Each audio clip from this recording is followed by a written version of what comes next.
tepat dalam penulisannya. Ini apakah kalian sudah diajari untuk penulisan daftar pustaka sebelumnya di kuliah ataupun di course? Sudah? Nah, dari yang belum. Yang benar yang mana ini? Penulisan daftar pustaka, terutama daftar pustaka untuk skripsi ya, karena kan nanti course ini untuk awal atau pembimbingan dalam penulisan skripsi gitu. Daftar pustaka. Baik, kalau bagian sudah bisa di-recall untuk ingatannya, yang bagian belum bisa diperhatikan ya.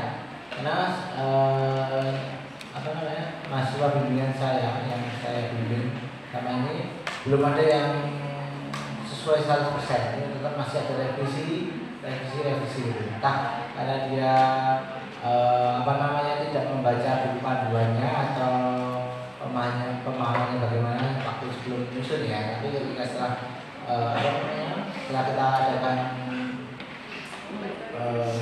seminar proposal, kita beritahukan letak kesalahannya, dia baru mulai paham, mulai ingat, mulai direvisi dan betul ya. Baik, kita mulai terlebih dahulu dari ini ya, daftar pustaka. Penulisan daftar pustaka yang perlu kita perhatikan yang pertama adalah penulisnya. Yang pertama penulis ya. Penulis itu bisa terdiri dari satu penulis, bisa dari dua penulis, ataupun lebih dari dua penulis sampai banyak itu ya. Nah, bagaimana penulisannya untuk jika satu penulis? Contohnya satu penulis seperti ini ya, Arianta. Ya. Kursornya itu apa? Kursornya itu apa? Ya. Arianta IWR 2022 ini satu penulis ya. Oh iya, untuk penulisan daftar pustaka itu yang ditulis adalah nama kedua.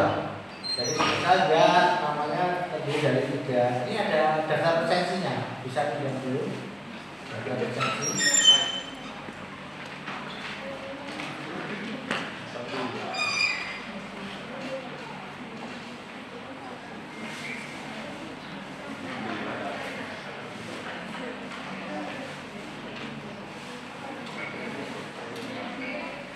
Dan kita contohkan di sini ya.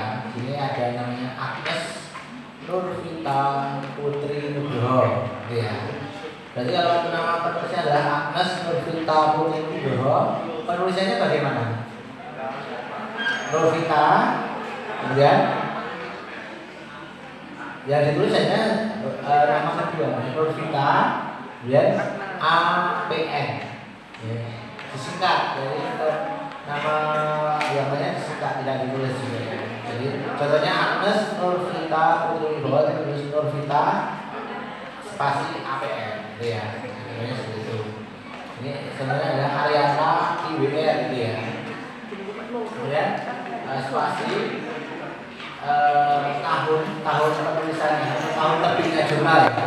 Tahun terbitnya jurnal, kemudian di dalam kurung seperti ini. Kemudian titik, kemudian itu judul jurnalnya. Di sini adalah manfaat buah naga untuk kesehatan. Kemudian titik dan ditulis nama jurnalnya. Nama jurnalnya dicetak miring, salib ya. Dan judulnya tetap tegak. Nama jurnalnya Jurnal Media Kesehatan. Kemudian koma edisi itu adalah edisi keempat. Volumenya volume 2. Di edisi volume tulisnya angka, kemudian dalam kurung angka juga ya, di edisi volume. Kemudian koma halaman. Nah, halaman yang disitasi, yang kamu citasi itu halaman berapa? Misal di sini ada halaman 8 sampai 13. Halaman disingkat dengan kata PP. Titik 2 halaman. Jadi jika halamannya yang disitasi lebih dari 2 halaman. Tapi jika yang disitasi adalah hanya 1 halaman, itu bukan PP tapi apa? P.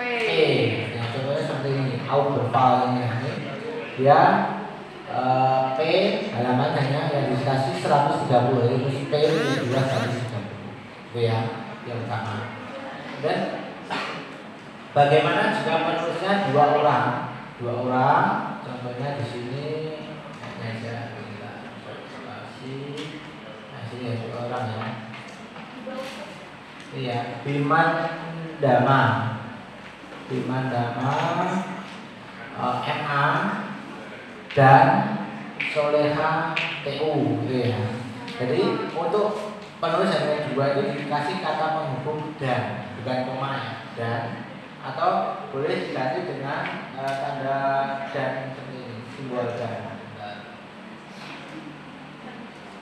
Ini boleh seperti ini juga. Yang penting adalah konsisten. Maksudnya konsisten itu apa? Konsisten itu adalah ketika kalian di atas itu sudah menggunakan kata dan tulisannya DAN itu, bawah-bawahnya harus dan semua. Gitu.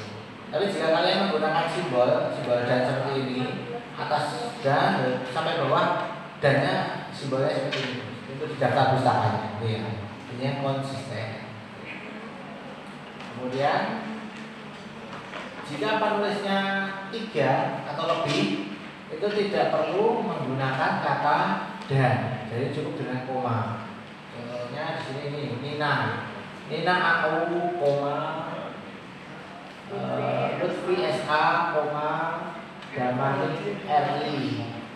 Kemudian tahun terbitnya dan judul identifikasi karakter morfologi buah naga Euselus spesies di Kecamatan Sitinjau, Kabupaten Dewi, Sumatera Utara.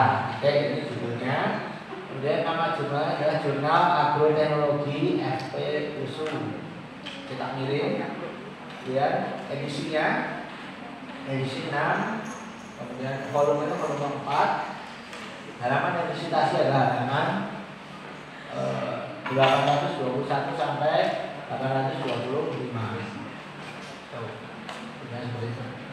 Kemudian bagaimana jika penulisnya itu ada 15? Apakah ditulis semua?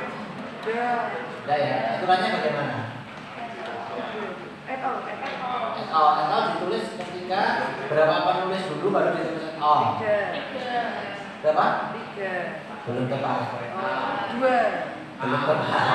4. Belum tepat. 5. Belum tepat. Belum. 7. Ya, 7 ya. Jadi untuk FKUNS itu sebenarnya hukumannya adalah 7 penulis awal ditulis semuanya. Kemudian penulis ke-8 dan seterusnya sampai itu ditulis oh. Contohnya di nomor 1 ini ya. Jadi Ali N, Miyah R, Hasan M, Barman NEZ, Mau AD, Hamsa JR, Teresa AD. Ini berapa? 1, 2, 3, 4, 5, 6, 7. Coba penulis ke-8 dan sampai akhir tulis at all. Ya. Kemudian di Indonesia tahun 2020 ini terbitnya, kemudian judulnya Association Between Cell Recassive and Metabolic Syndrome dan seterusnya. Kemudian nama jurnalnya cetak miring Scientific Report edisi 10 volume 1 halaman 101 sampai 109. Itu boleh, atau ditambahkan lebih lengkap ditambahkan doi-nya. Doi-nya ini ketika kita copy paste, kemudian ini copy ya. Ini kita buka Chrome atau yang lainnya.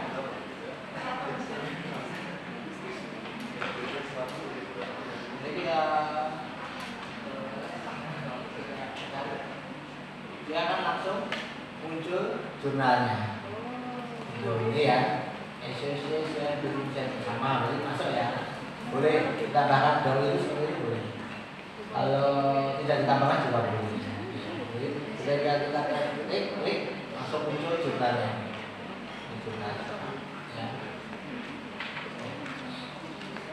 Kemudian itu cuma penulis. Jadi tadi aturannya 1 penulis sudah tahu, 2 penulis harus kata sambung dan, 3 penulis koma saja, kemudian sampai 7 penulis ya, 7 penulis tulis semua, 4 penulis, 5 penulis, 6 penulis, 7 penulis ditulis semuanya. Nah, ketika penulisnya lebih dari 7 baru dikatakan kata atau yang ke-8 dan seterusnya. Kemudian untuk penulisannya harus konsisten, ingat konsisten ya dalam tulisan. Konsisten contohnya ini, Ali N ya. Bisa juga kalian menggunakan format seperti ini. Ya. Ali N titik koma boleh. Mia L titik koma boleh ya. Jadi setiap singkatan dikatakan tambah titik boleh. Tapi harus konsisten tadi, harus konsisten. Bawah-bawahnya harus seperti itu juga. Seperti itu ya. Biasa M titik boleh. Ini nggak salah, ini boleh. Tapi konsistennya itu yang harus dipegang teguh ya. Dan selain itu juga boleh seperti ini. Nah,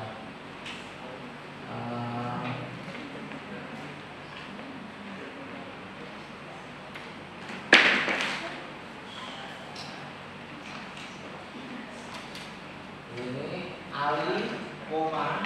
Jadi buat koma ini boleh. Jadi Ali koma N titik boleh. Ini satu penulis ya, maksudnya untuk Ali dan N, Ali N ini satu penulis. Boleh tambahin kata koma boleh. Ini seperti orang luar ya, jadi dia menggunakannya pakai koma itu boleh, titik boleh. Tapi harus konsisten tadi ya, bawahnya juga harus seperti itu ya. Kalau pakai format yang seperti itu juga boleh, nggak salah. Tapi harus konsisten. Koma semua. Titik ada tidak ada koma ya, tidak ada koma semua, ada titik semua ya. Itu boleh dipakai salah satu tapi harus konsisten sama untuk dari awal sampai akhir. Kemudian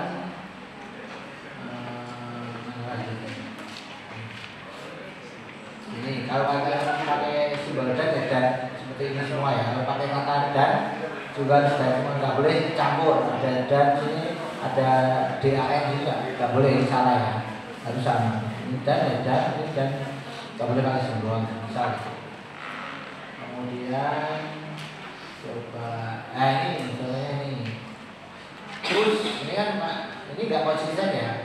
Yang atasnya tadi Krishna spasi FF dan yang terus ini nggak konsisten.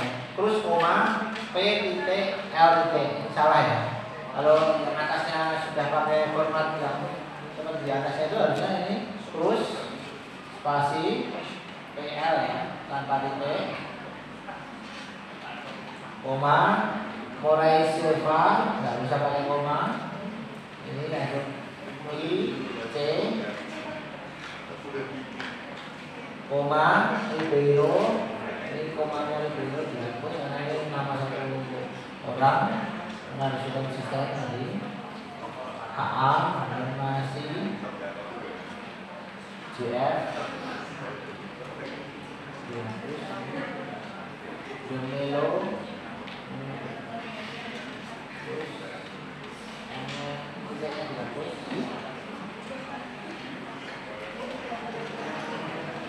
Terus Santos dihapus.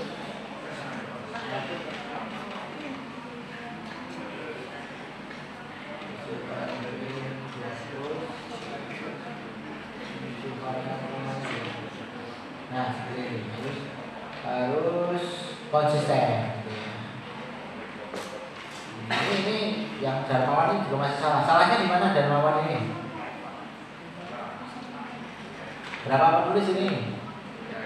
3. Harusnya yang salah apa? Di penulisnya dulu. Ya, N-nya ya. Itu harusnya koma. Kemudian gambaran adalah samuran darah pada. Ini untuk judul itu memang benar capitalize each word, tetapi untuk kata sambung itu pakai huruf kecil. Kata sambung seperti pada, di, terhadap, itu pakai huruf kecil di depannya.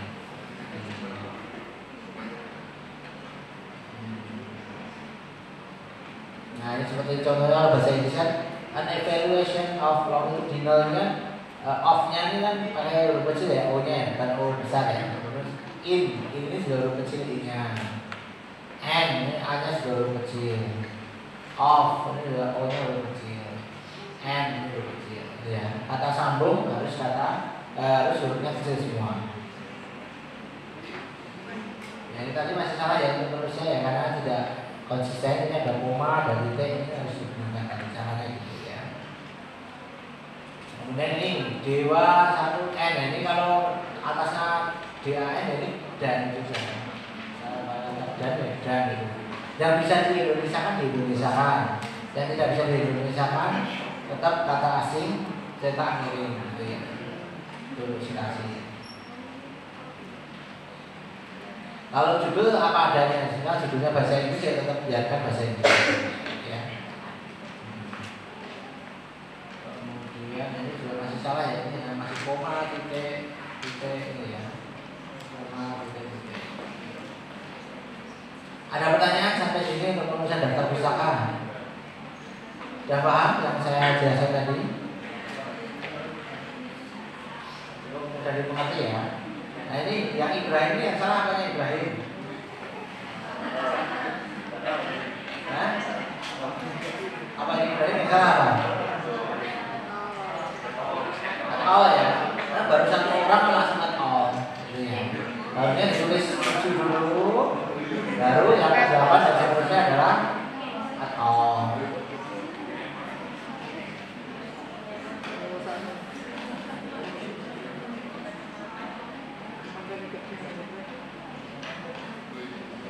Ini yang salah apa ya? Ismail.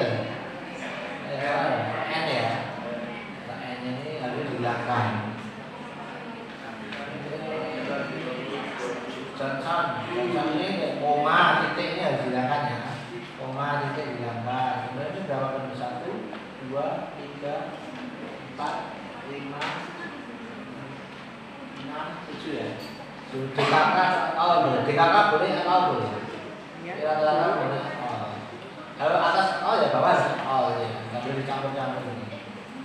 Ya ini.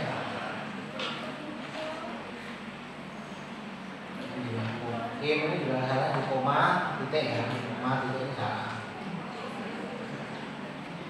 Kemudian tak ada yang ditulis yang pakai ini.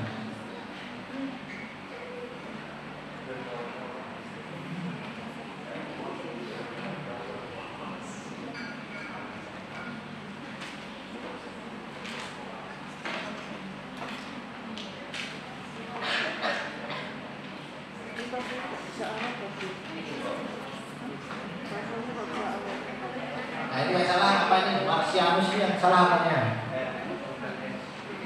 Apa? Yang pertama N ya, nah dulu N-nya. Yang kedua adalah yang masih salah apa ini? Penulisnya dulu. Nah, harusnya apa ini? Nah ini tergantung nama lengkapnya sebenarnya siapa? Marsianus Toda atau Toda Marsianus ya?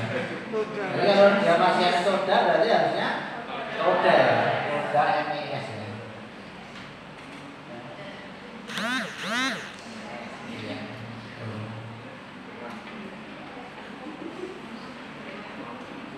Nah ini terus lengkap ini. Ini yang salah apanya? Pertama N ya, N dihapus dari rumah. Terus apa ini? Ya harusnya ambil ujung M ya, ambil ujung M. Terus Andinudin harusnya apa? Nudin A ya.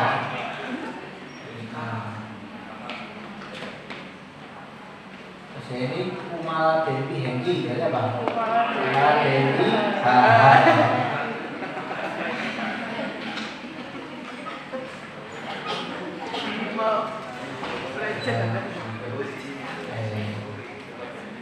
Terus juga masih salah ini Muhammad Isa. Biasanya nggak Isa. SP ya.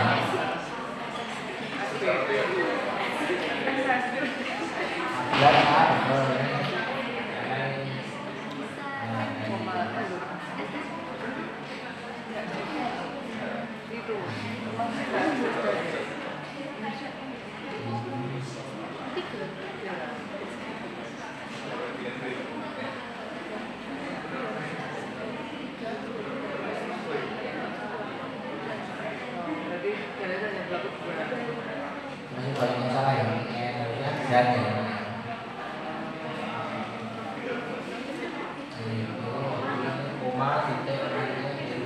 1, 2, 3, 4, 5, 6, 7. Oh ya.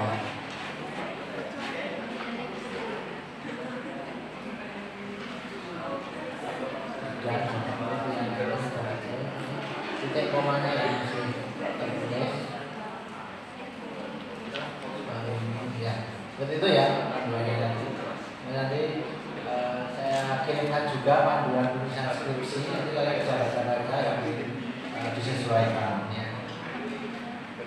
Kemudian kita lanjut ke mengenai skripsi tentang laboratorium ya, penelitian tentang laboratorium. Ini saya tunjukkan salah satu contohnya mahasiswa yang saya bimbing untuk skripsinya kalian ya. Nah, di sini judulnya adalah pengaruh ekstrak buah naga merah Pilocereus polyhedrus terhadap kadar asam urat pada tikus Wistar model sindrom metabolik. Nah, di sini untuk penulisan judul itu mengikuti formatnya adalah piramida terbalik. Ya, ini sudah betul ya. Ini dia menulis piramida terbalik. Kemudian proposal skripsi untuk memenuhi sudah betul, logo, nama, nim, fakultas, Universitas 11 Maret Surakarta, ini tahun penelitiannya. Ya. Kemudian untuk setujuan sudah ada formatnya nanti. Kemudian pernyataan bahwa dalam skripsi ini tidak ada karya yang pernah diajukan untuk memperoleh gelar kesarjanaan di suatu perguruan tinggi. Nah, ini ya, jadi bahwa ini pernyataan bahwa tidak plagiat ini. Nah, abstrak yang terus adalah nama, nim, kemudian judul, kemudian ini jenisnya ada skripsi, fakultas kedokteran mana, kemudian latar belakang, tulis singkatnya, dan metodenya, penelitiannya ditulis singkat saja, kemudian hasil, tulis singkat, simpulan, tulis singkat, dan keyword atau kata kunci, tulis juga maksimal 5 kata ya. Kemudian maksimal dari total ini kalau tidak salah 250 kata. Coba kita lihat ini berapa kata ya.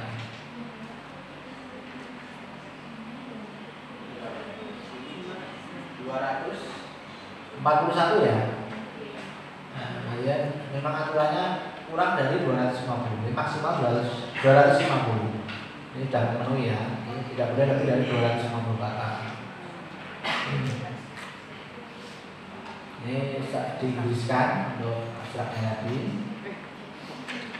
Ini kata, kemudian daftar isi ini ya, judul, terus halaman ya, daftar itu gimana, bagian gimana itu ya, sesuai daftar bapak, kemudian daftar tabel, kemudian daftar singkatan. Ini penting, daftar singkatan harus dicantumkan ya. Jadi jangan kalian menganggap yang membaca skripsi itu orang kedokteran semua. Jadi mungkin ada ketika membaca skripsi kalian ketika AMP itu apa? Dia bisa membuka di halaman awal. AMP itu adalah adenosine monofosfat. Ya, jadi tetap dicantumkan singkatan dan kepanjangan. Kemudian bab 1 itu terdiri dari latar belakang pertama, yang kedua adalah rumusan masalah, yang ketiga adalah tujuan penelitian, kemudian manfaat penelitian. Ya. Untuk latar belakang masalah itu mencantumkan mengapa kalian mengambil judul tersebut. Tadi judulnya adalah pengaruh ekstrak buah naga merah terhadap kadar asam urat pada tikus model sindrom metabolik, gitu ya. Jadi yang pertama untuk variabel terikannya dulu ya, kadar asam urat pada tikus model sindrom metabolik. Nah, mengapa kalian memilihnya sindrom metabolik? Kenapa tidak pada penyakit lain? Misal pada tikus model asma, pada tikus model jantung koroner, pada tikus model yang lainnya, model diabetes mellitus ada. Jadi tikus model diabetes mellitus, tikus model asma itu ada. Bisa dibuat seperti itu ya. Dan ini dibuatnya adalah tikus model sindrom metabolik. Nah, karena Kalian jelaskan, oh sindrom metabolik itu ternyata seperti ini. Dia merupakan katakan pembunuh nomor sekian di dunia atau di Indonesia. Kemudian penyebabnya itu karena apa namanya, gaya hidup yang kurang baik, sedentary, kemudian apa namanya, junk food dan lain sebagainya ya. Jelaskan apa kalian ambil judul tadi, variabel tadi. Kemudian setelah sindrom tapi seperti ini. Kemudian variabel bebasnya, variabel bebasnya adalah ekstrak buah naga. Kenapa kalian mengambil buah naga? Ya, karena buah naga itu, oh dia ternyata mudah dibudidayakan, mudah didapatkan. Misal di pasar masih ada, ya, di kios buah masih ada. Terus yang kedua, kandungan dari buah naga itu apa saja? Oh ternyata buah naga itu banyak mengandung vitamin, kemudian ada polifenol, ada asam ascorbat, vitamin C, asam ascorbat ya, sini ada nilainya, asam ascorbat.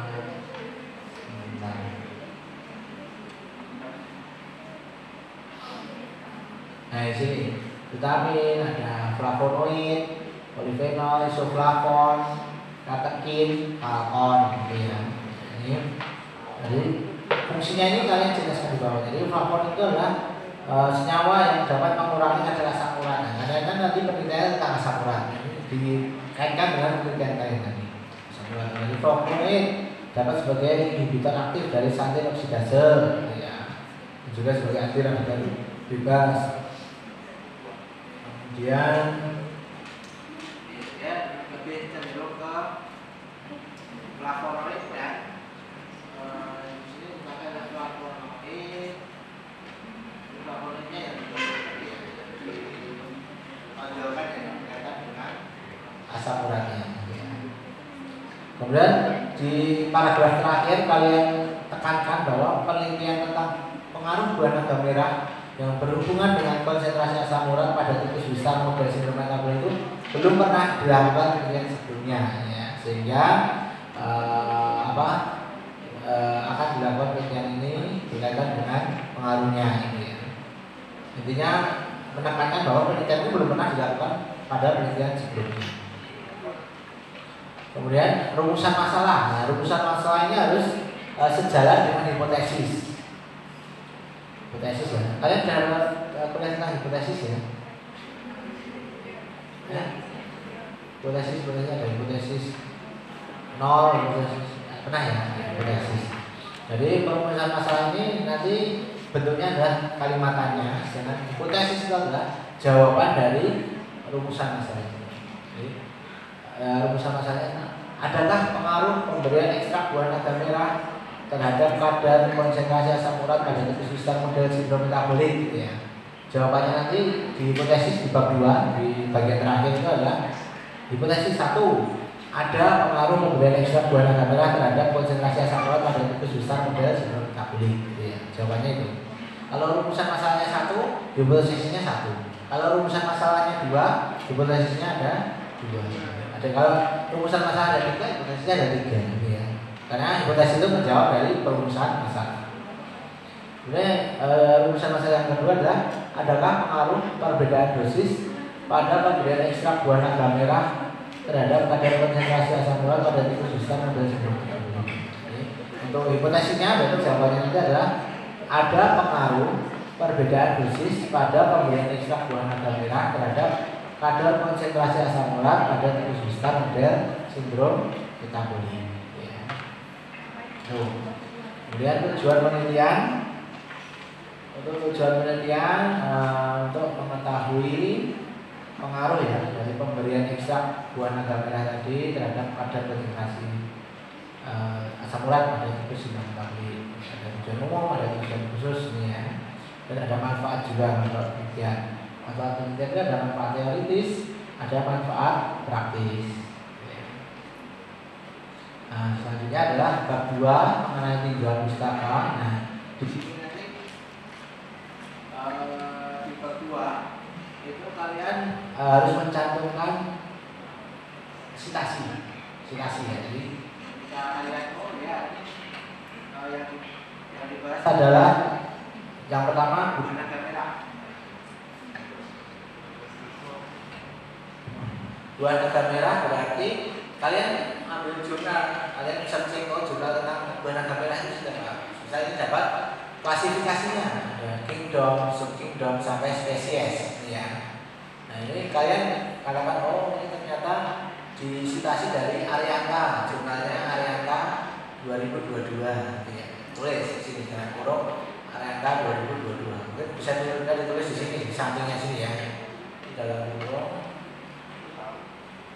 Arianta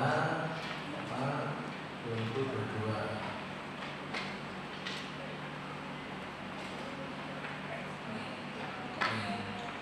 Nama daerah, buana merah, kitanya, sebagainya. Kemudian deskripsi tanamannya, oh ternyata buana ini tanaman asli mana ini tidak tulis. Kalian harus menulis ini tidak berdasarkan persepsi kalian, jadi harus ada sumbernya. Nah, kalian ambilnya dari mana? Disitasi. Kalau bisa kata-katanya jangan sama persis, bisa diparafrasekan. Karena kalau sama persis, bisa kalian mengambil satu paragraf ini ya, dari jurnal A gitu. Oh sama persis kata-katanya. Nanti yang bawahnya dari jurnal B sama persis kata-katanya itu kemungkinan besar ketika dicek plagiarisme di Turnitin misalnya ada aplikasi pengecek plagiarisme itu Turnitin itu ketika dicek itu nanti ketahuan oh ini berapa persen katakan oh ternyata setelah dicek semuanya itu ada katakan 25% kesamaan dengan jurnal ini nanti muncul jurnal ini ya itu nanti kalian harus mengubah karena untuk syarat kalau tidak salah syarat untuk skripsi itu tidak boleh lebih dari 20% untuk kesamaan dengan jurnal yang lain gitu ya. Jadi kalau lebih dari 20% sama nanti akan dianggap sebagai hasil plagiarisme ya, hasil apa namanya meniru ya, tidak boleh ya. Jadi kalian parafrasekan kata-katanya. Misal contohnya apa ya? Buana merupakan tanaman asli Meksiko, Amerika Selatan dan Amerika Tengah di Indonesia. Misal buana merah berasal ya, dari Meksiko dan saya ya. Dari Meksiko, Amerika Selatan dan di Indonesia, Malaysia, Vietnam, Taiwan, buana menjadi tanaman yang bisa dijual, bisa secara komersial bisa dijual dan dibudidayakan, gitu ya. Dan tidak mengubah arti, tapi kata-katanya berbeda, gitu. Sehingga untuk mengurangi persentase dari plagiarisme parafrase. Kemudian kandungan apa?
Tapi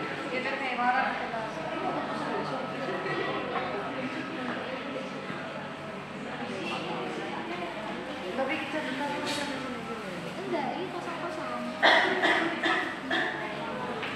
Kosong-kosong ini buka yang kasih. Karena aku hanya di sini. Karena di sini saya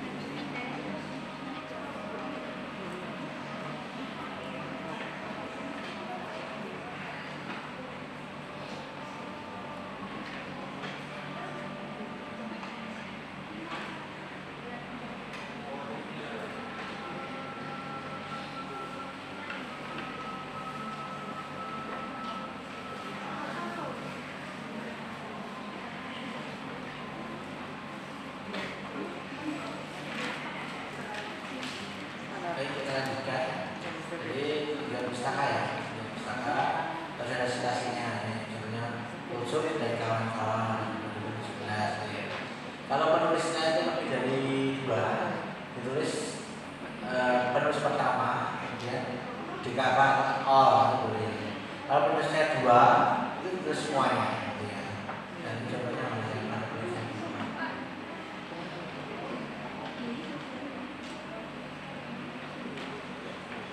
Belum ketemu ya, ini masih lebih dari tiga ini.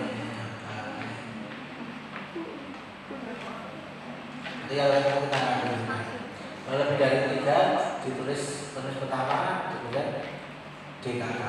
Lebih dari dua, kalau dua ditulis semuanya.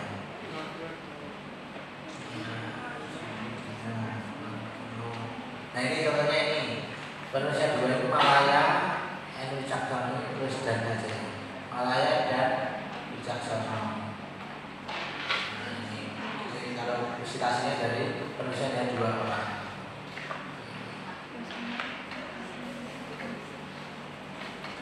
Kemudian tadi kan ada buah naga, ada sakirat, kemudian ada sindrom metabolik ya. Sindrom metabolik. Nah diberikan gambar ini produksi ekspresinya sudah apa? Gambarnya diberikan ya. Kalau dia di bab 2 berarti gambar 2 titik urutan berapa?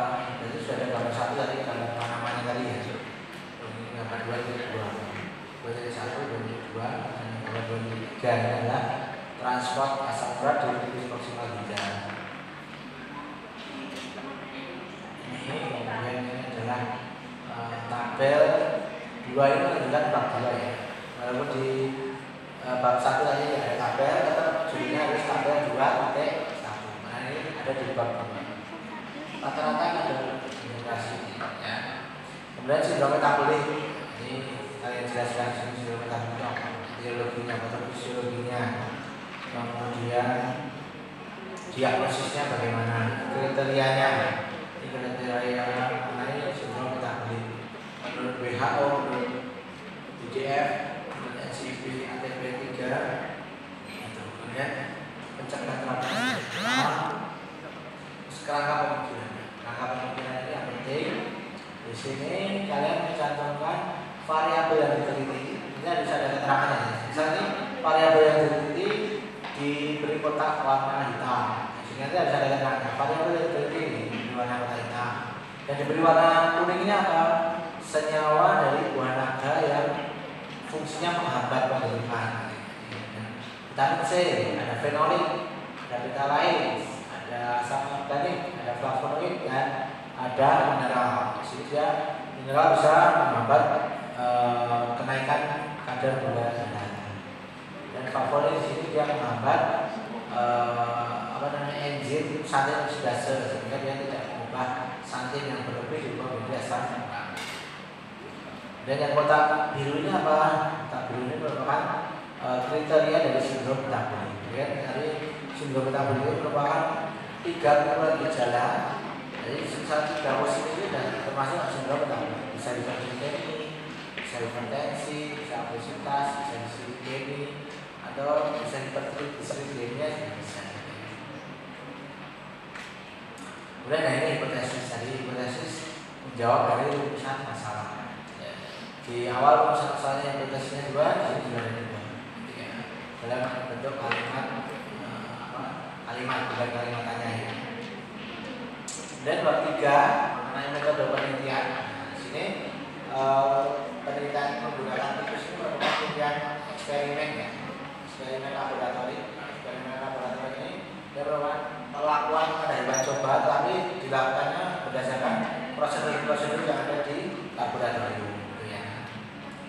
sini penelitian ini dilaksanakan dengan metode pretest dan pretest post-test control group design.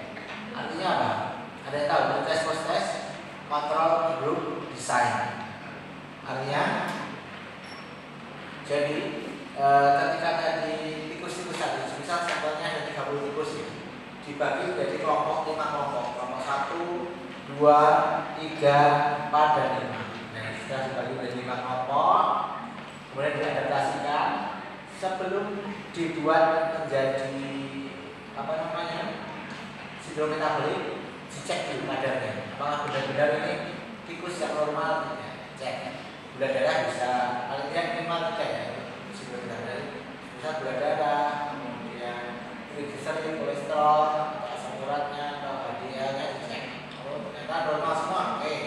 Kemudian dilanjutkan dengan apa namanya? Dilanjutkan dengan perlakuan membuat tikus tadi menjadi sakit sindrom metabolik.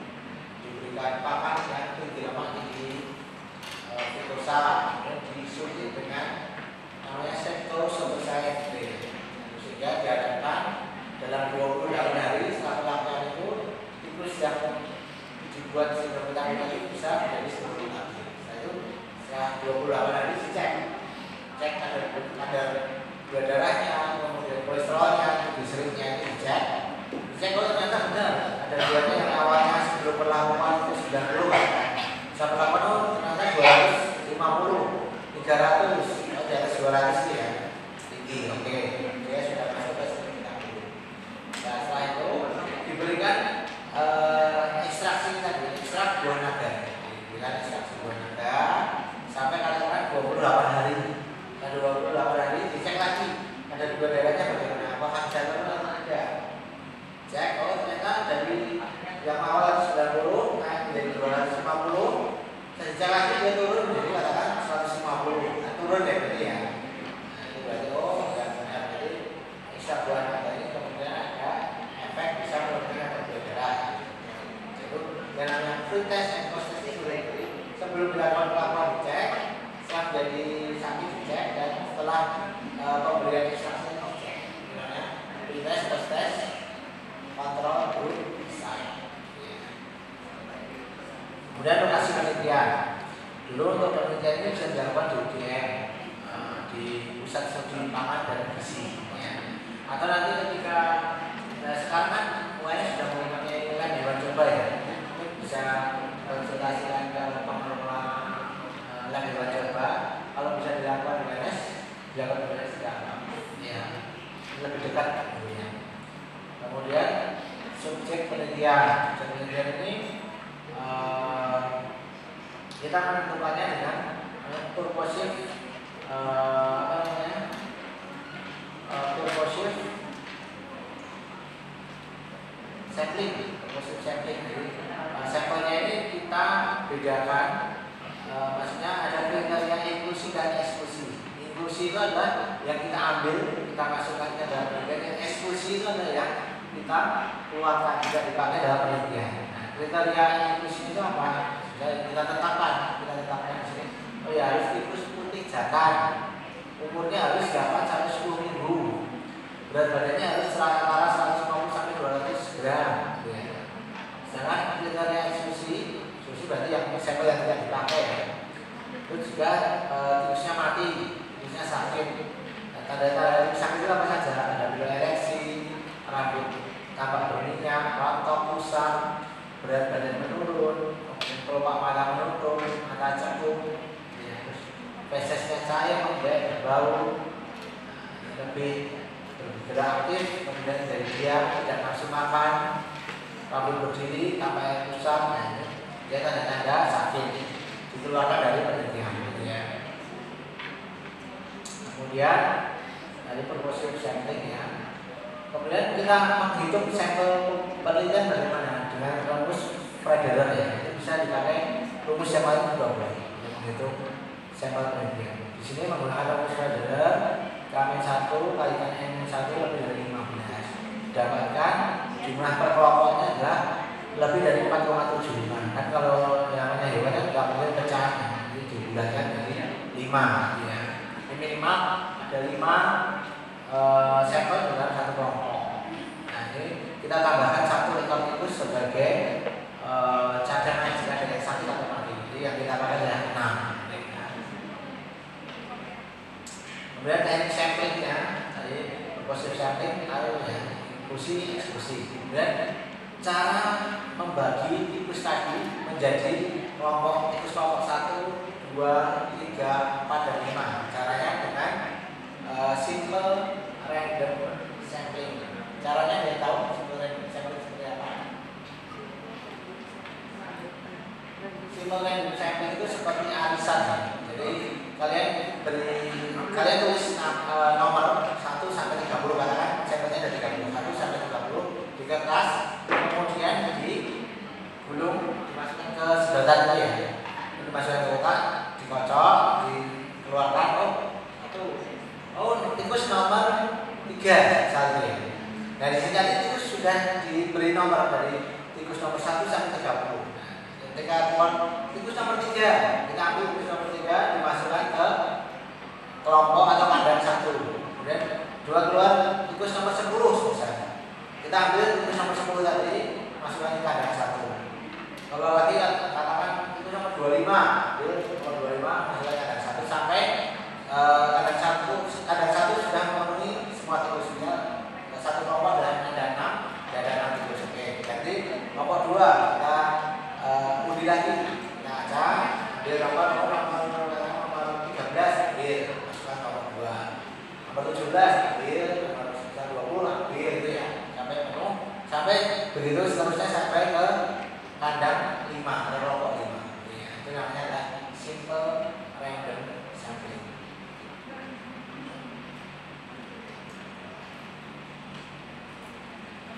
Kemudian, ini rancangan desain penelitian.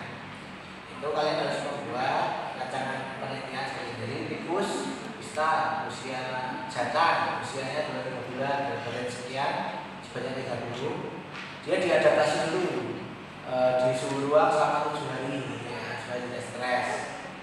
Nah, kemudian dibagi menjadi 5 kelompok tadi dengan super random sampling.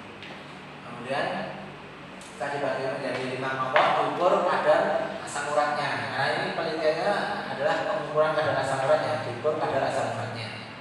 Oh iya, untuk penelitian hewan coba ini nanti biasanya penelitian payung. Penelitian payung itu kalian dengan penelitian dosen. Jadi misal contohnya di biokimia ya, di biokimia pada tahun ini penelitian tentang sindrom metabolik menggunakan katakan daun pepaya misalnya. Kalian bisa bergabung dengan penelitian dosen. Nah nanti kan ada variabelnya banyak, ada glukosa, ada kolesterol, ada triglycerid, ada asam urat, ada LDL, LDL seperti itu ya. Jadi kalian bisa dibagi-bagi. Bisa si A dapat LDL, B dapat kolesterol, C dapat gula atau dapat berat badan gitu. Nah sehingga ketika penelitian ini kalian bisa menjalankan secara bersama-sama satu kelompok itu. Yang satu lebih mudah karena dikerjakan bersama ya. Yang kedua lebih hemat karena kan untuk pengeluaran beli tikusnya bisa patungan ya. Terus kemudian tadi setelah diadaptasi ya bagi dari 5 kelompok, kemudian diambil darahnya, dilakukan pretest, ada asam uratnya normal ya, normal, oke, lakukan induksi untuk membuat si tikus tadi menjadi sindrom metabolik. Ingat untuk kelompok 1 dia sebagai kelompok kontrol, dia hanya diberikan pakan standar ya. Pakan standar di sini pakan standarnya berikan 2 dan minumnya adalah air. Oh ya. Sedangkan pada kelompok 2, 3, 4, 5 ini diharapkan dia menjadi tikus yang mengalami sindrom metabolik sehingga dia tikus tadi diinduksi dengan menggunakan pakan HFFD, high fat, high fructose diet ya. Nah, bagaimana cara membuat pakan HFFD ini ada prosedurnya, cara pembuatannya gimana nanti bisa dicantumkan juga di sini. Kemudian setelah diberikan pakan HFFD pada hari keberapa ini? Hari ketika dua ya, disuntik dengan septosonosain. Septosonosain ini merupakan reagen untuk membuat atau menginduksi supaya tikus itu menjadi diabetes mellitus. Ya. Jadi septosonosain ini untuk merusak pankreas dari tikus, sehingga diharapkan bisa menjadi DMT2 atau adanya DMT2 dengan triglycerid tinggi dan lain sebagainya itu sebagai parameter adanya sindrom metabolik. Kemudian setelah dilakukan induksi pergimia, lanjut diukur lagi untuk berat badan dan lain-lain seperti tadi yang ada rasa urat, ada gula darah, triglycerid dan lain sebagainya. Oh ya ternyata kelompok 1 tetap normal karena satu kontrol ya, makanya yang disepakati standar. Dan kelompok 2 3, 4, 5 diharapkan dia menjadi sindrom metabolik ditandai dengan parameter-parameter tadi yang meningkat. Oke, ketika hasilnya sudah keluar, oh iya ternyata tinggi semua. Lanjut ke pemberian ekstraksi tadi. Untuk kelompok 3, 4, 5 diberikan ekstraksi dengan dosis yang berbeda dosis. Kelompok 3 diberikan dosis 60 mg, kelompok 4 diberikan dosis 120 mg, dan kelompok 5 diberikan dosis 180 mg. Jadi kelompok 3 60, kelompok 4 120, kelompok 5 180. Kemudian ini selama sekitar 27 hari.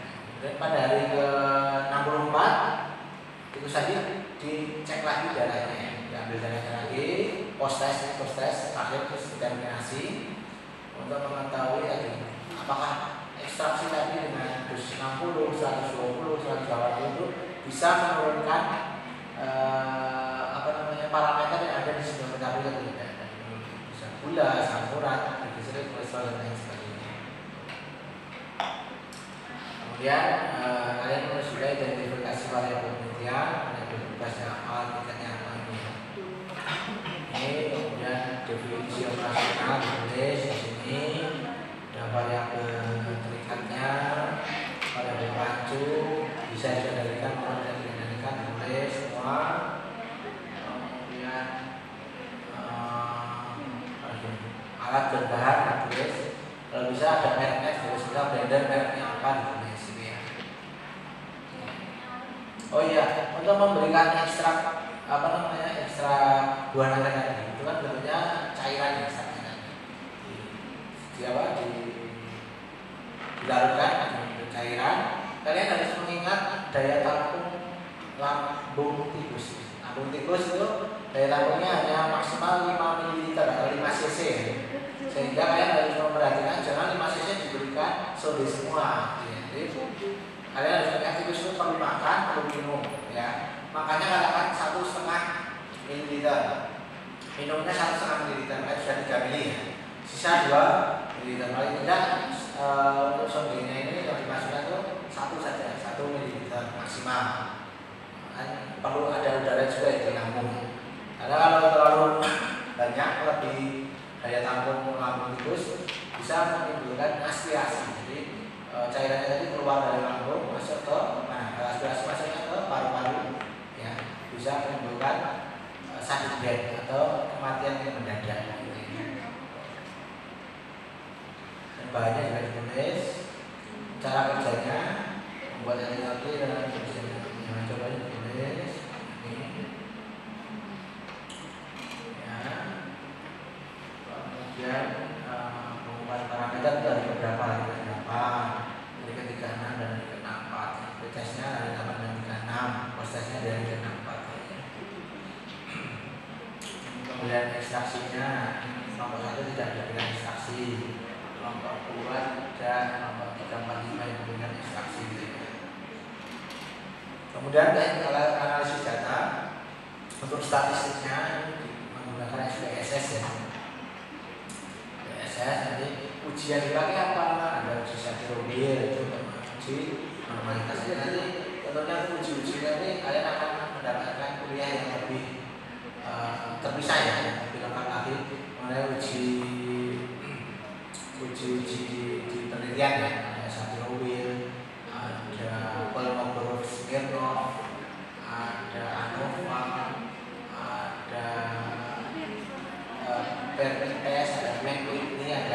banyak ini. Itu ada ini dipakai untuk uji apa saja. Dan kalian nanti harus tahu oh yang sesuai dengan penilaian saya itu ujinya apa saja, ya. Kalian bisa konsultasi dengan pembimbing. Nah, di sini menggunakan 1 mobil karena jumlah sampelnya itu kurang dari 50. Kalau sampelnya itu lebih dari 50 menggunakan ujinya Kolmogorov Smirnov. Kemudian diuji dengan ANOVA. ANOVA jika ada perbedaan bermakna akan dilanjutkan dengan uji post hoc. Post hocnya yang dipakai adalah UKI, LSD UKI. Itu dilakukan juga uji PMT test atau T berpasangan. Dan belajar penelitiannya, membuat proposal beberapa minggu, ujiannya, pelaksanaan penelitiannya gitu, penulisan skripsi, kemudian ujian skripsi. Dan setelah itu kalau skripsinya sudah nanti konsultasinya dengan pembimbing ya, berdasarkan hasil dari yang didapat. Oke, sampai sini ada pertanyaan atau penelitian berbasis laboratorium. Silakan bisa bertanya mengenai daftar pustaka atau yang lain-lain. Jelas atau paham belum dimengerti.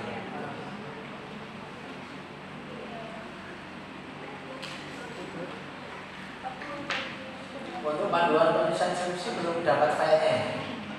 Nanti akan saya kirimkan ke perwakilan mahasiswa ya, yang menghubungi saya nanti bisa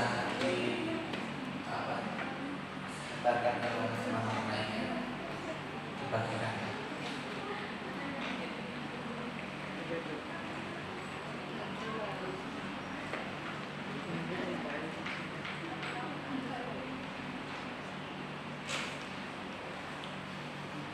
Bagaimana, ada pertanyaan? Ada yang mau bertanya? Untuk ini persepsi dari segi untuk berita acara